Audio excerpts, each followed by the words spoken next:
전작동 말씀 묵상 2021년 3월 27일 토요일 누가복음 22장 14절에서 23절 이거 마시면 우리 사귀는 거다.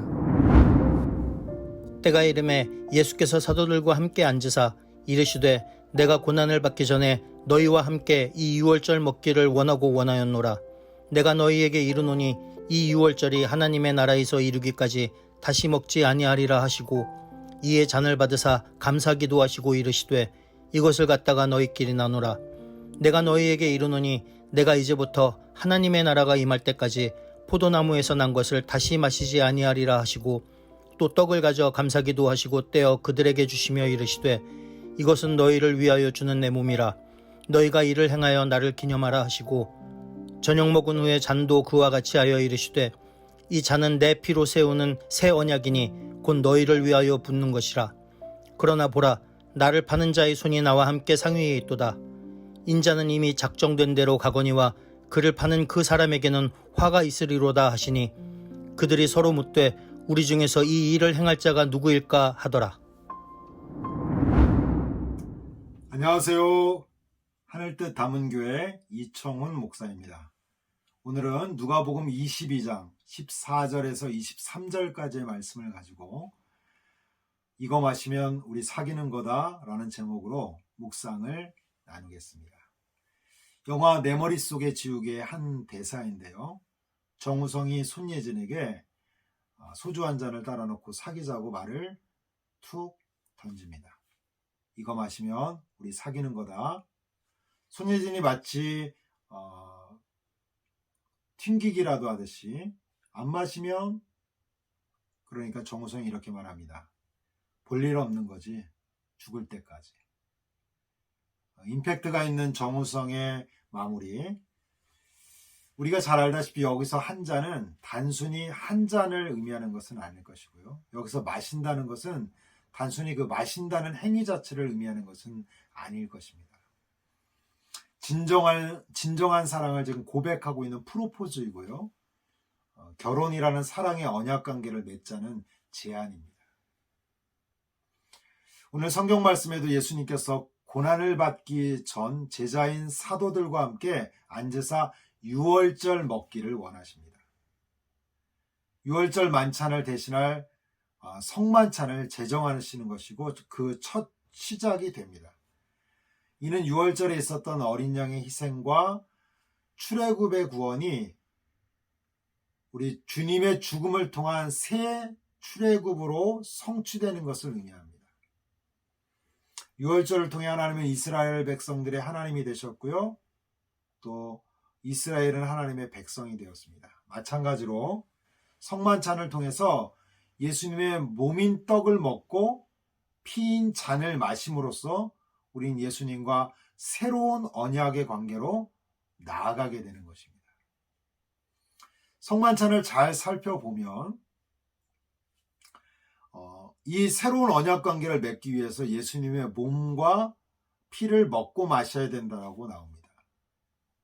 그런데 여기에는 우리의 공로와 노력이 전혀 없습니다. 왜냐하면 예수님의 몸이고 예수님의 피이기 때문입니다. 우리가 구원을 이룰 수 없기 때문에 하나님은 예수님을 우리들에게 보내주신 것이고요. 우리가 죄인이었을 때 하나님이 우리를 먼저 찾아와 주신 것입니다. 그러므로 우리는 그 은혜에 감사하고 감격하고 감동하면 되는 것입니다. 그런 사람은 자연스럽게 성만찬에 참여하게 됩니다. 마땅히 참여하고 싶어지게 되는 것입니다. 성만찬에 참여할 수 있는 것이 은혜이고 감사해야 한다는 것을 알기 때문입니다. 그러나 이러한 의미를 잘 모르면 오늘 말씀 21절에 나와 있는 것처럼 누군가는 예수님을 팔아 이익을 얻을 생각을 가지게 됩니다. 더욱이 예수님은 모든 제자들 앞에서 그에게 분명히 경고하셨습니다. 미리 그렇게 할 것이라고. 그러나 그는 결국 예수님을 파는 자리 가운데 있게 됩니다. 여기서 우리는 구원에 있어서 하나님의 절대 주권과 함께 인간의 책임이 대두되고 있다는 것을 알게 됩니다. 구원은 하나님께로부터 오고요.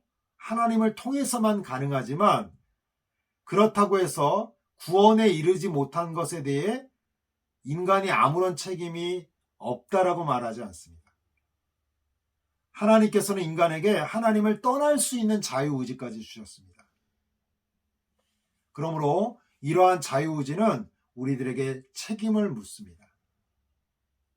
예수님께서 성만찬으로 초대하고 있을 때 누군가는 이를 기념하며 감격하고 감동하고 감사하겠지만 그러나 누군가는 예수님을 팔고 자신의 작은 이익에 눈이 멀게 될 것입니다. 요한복음 17장 3절에 영생은 곧 유일하신 참 하나님과 그가 보내신 자 예수 그리스도를 아는 것이다 라고 말씀합니다. 영생이 아는 거라고 말합니다. 그러면 여러분 영생 구원은 지식일까요? 야고보서는 행함이 없는 믿음은 죽은 것이라고 말하고 있는데요. 이를 어떻게 이해할까요? 우리가 하나님이 어떠한 분이시며 하나님이 보내신 예수님이 어떠한 분이신지를 안다면 우리는 그 은혜에 감격하고 감동하고 감사할 수밖에 없다는 것입니다. 그 은혜에 합당하게 살아갈 수밖에 없다는 것입니다. 그 은혜를 주신 하나님을 위해 살게 된다는 것입니다. 그래서 하나님을 아는 것, 그가 보내신 예수 그리스도를 아는 것은 영생입니다. 그러니 그렇지 못한 삶을 사는 사람들에게 필요한 것은 결단이 아닙니다. 그렇게 해야지, 나 성만찬에 참석해야지, 그것은 아니라는 것입니다. 하나님께서 이렇게 큰 은혜를 주셔서 구원을 이루시고 이에 동참할 수 있도록 성만찬을 배설하셔서 초대하고 있는데 결단이 부족해서 초대에 응하지 못했을까요? 이것은 분명히 성만찬이 무엇을 의미하는지, 성만찬으로 우리를 초대하고 계신 하나님이 어떠한 분이신지, 초대하고 계신 그 하나님의 사랑이 얼마나 큰 것인지를 알지 못하기 때문인 것이죠. 그러니까 성만찬에 참여하는 것보다 은30에 예수를 팔아넘기는 일들도 벌어지게 되는 것입니다. 앞에서 소개한 영화 내 머릿속에 지우개에서도 마찬가지입니다. 손예진이 정우성이 얼마나 멋진 사람인지 아는 이상 그 잔을 마시지 않을 수 없을 것입니다.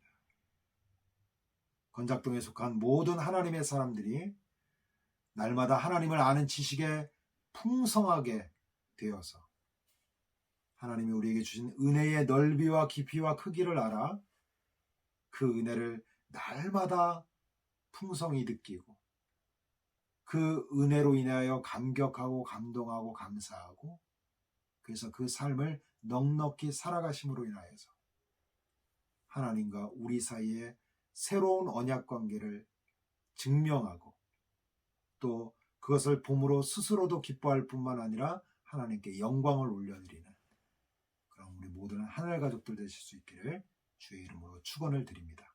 기도하겠습니다.